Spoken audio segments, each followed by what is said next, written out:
Gary, moving to thing number three, talking the Magnificent Seven. I know they've been propping up a lot of the stock market growth. Thing number three, the Magnificent Seven's awful, terrible week.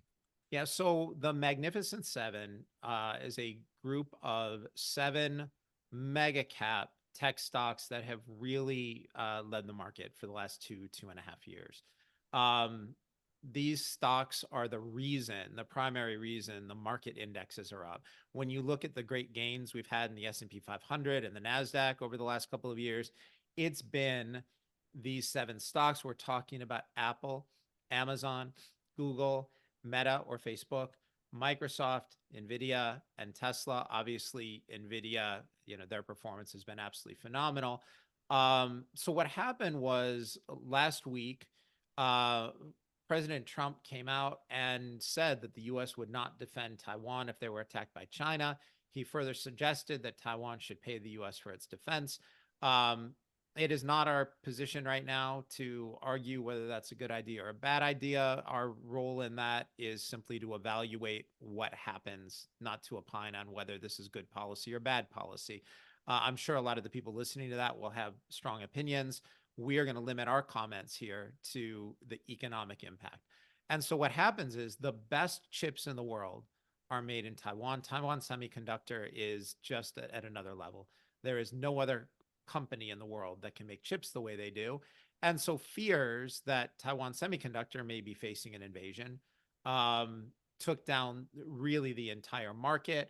We were looking at huge decreases in particular over the last week and a half. And some of this was reversed today. We saw some gains today. Today, Nvidia and Tesla were both up around 5%. But the last week and a half, Nvidia and Meta or Facebook were down more than 10%. Remember, these are like $3 billion companies. When a trillion, when a $3 trillion company is down more than 10%, you're talking about $400 billion of market loss. There were also pretty substantial losses in Amazon, in Tesla, really all of these companies. Even Apple was down, I think, about 4% for the last week and a half. They performed better than everybody else. It was just a horrible week for tech. Gary, we're going to have some earning reports coming out over the next couple weeks, especially with several of these Magnificent Seven companies. Tends to provide some key indicators of market direction. Who are you keeping your eyes on most?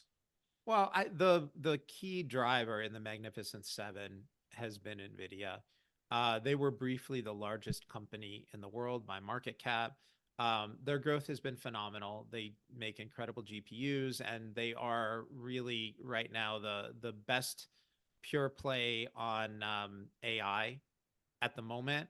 What's really interesting is we haven't seen the shift into data center stocks. I don't know where people think these servers running the AI enabled chips are going to be, but we're also going to need a lot of energy infrastructure. It's one of the reasons we own uranium. Another company that I think is two more, Rob, that I think are really interesting right now. One is Apple, because they've had declining unit sales.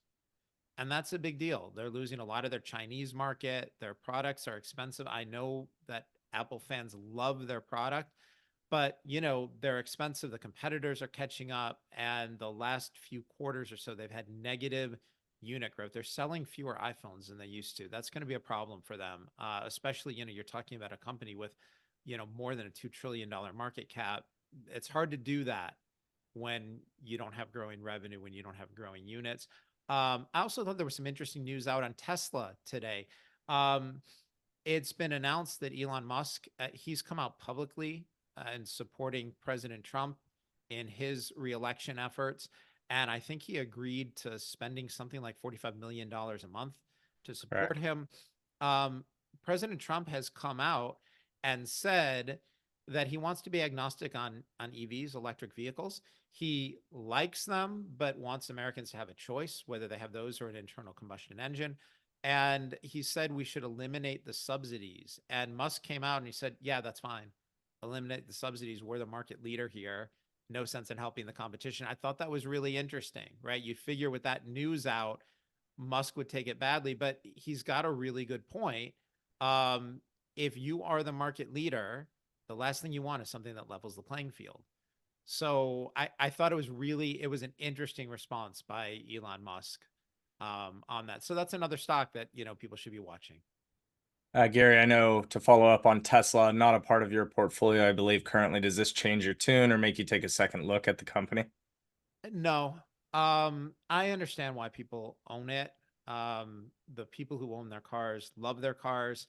Um, and I certainly have, no problems with Elon Musk. Um, but I don't think the EVs are great for the environment. We had Lax Ganapathy from Unicus Research a while back. She's done some phenomenal work on how these cars aren't great for the environment. The the charging aspects of it aren't great. It's hard to find chargers. There aren't so many of them around. The other thing is the part of the car that has so much value is the battery pack. And those things don't have a forever life. You got to replace that battery pack in 7 or 8 years. That material is very difficult to recycle. It's difficult to dispose of. It creates an environmental problem, and you're looking at, massive expenses down the road. It's one of the reasons, Rob, we're seeing a big decrease in the resale value of Teslas and other EVs. I Mhm, think we mentioned this a few months ago. Hertz, they're selling tens of thousands of mhm. EVs.